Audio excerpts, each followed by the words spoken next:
Assalamualaikum warahmatullahi wabarakatuh. Kami dari kelompok 2, kami akan mempresentasikan pertemuan ke-13 penerapan logika dalam pengambilan keputusan.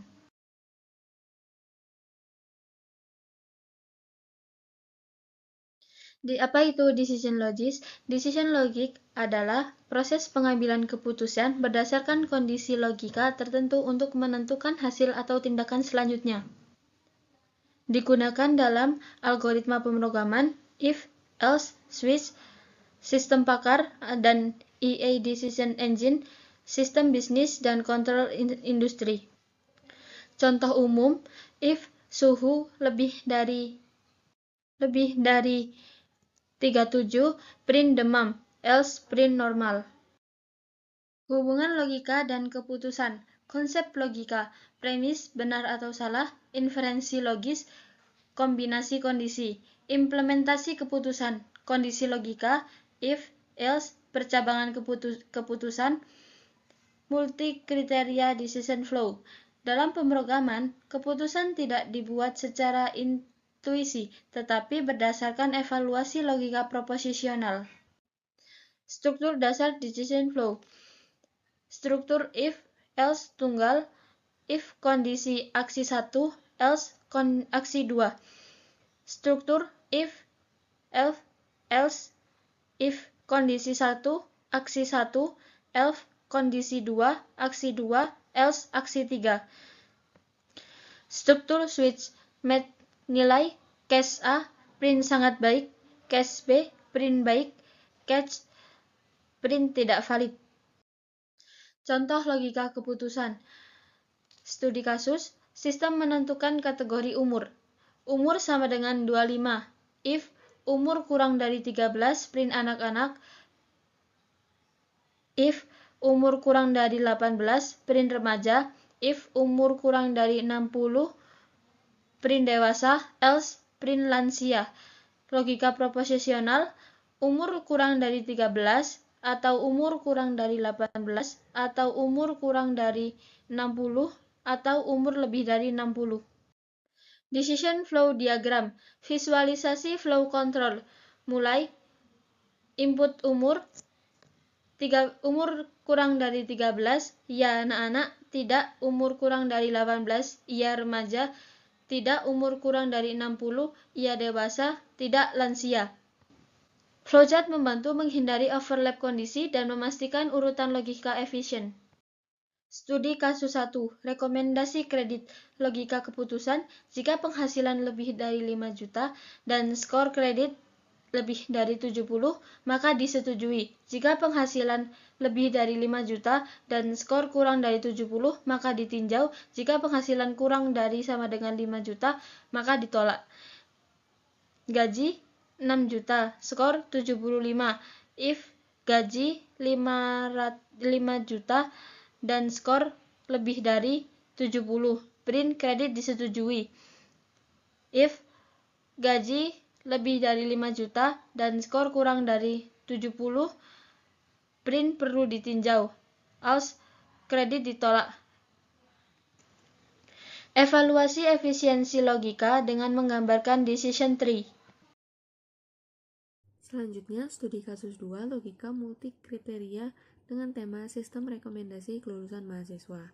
Kriterianya terdiri dari nilai lebih dari sama dengan 70 dan kehadiran lebih dari sama dengan 75% dinyatakan lulus, nilai 60-69 dinyatakan perbaikan, dan nilai kurang dari 60 dinyatakan gagal. Maka penulisan kodenya adalah nilai sama dengan 68 dan hadir sama dengan 80. If nilai lebih dari sama dengan 70 dan hadir lebih dari sama dengan 75, maka print lulus. Elif nilai lebih dari sama dengan 60, print perbaikan, else print gagal. Flow ini menggambarkan decision lain yang terbukti logis dan efisien. Selanjutnya, decision table. Contoh tabel logika untuk keputusan lulusan. Nilai lebih dari sama dengan 70, kehadiran lebih dari sama dengan 75% memiliki output lulus.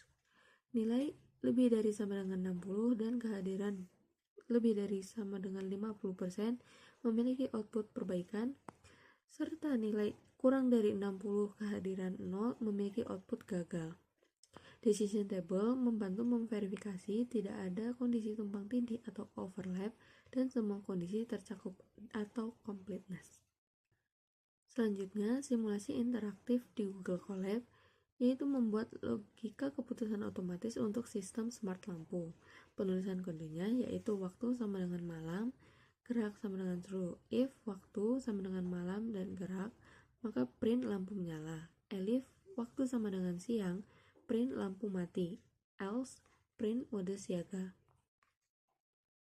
Dari kode tersebut, mahasiswa diminta mengembangkan dengan variabel tambahan, seperti sensor cahaya, status baterai, dan sebagainya.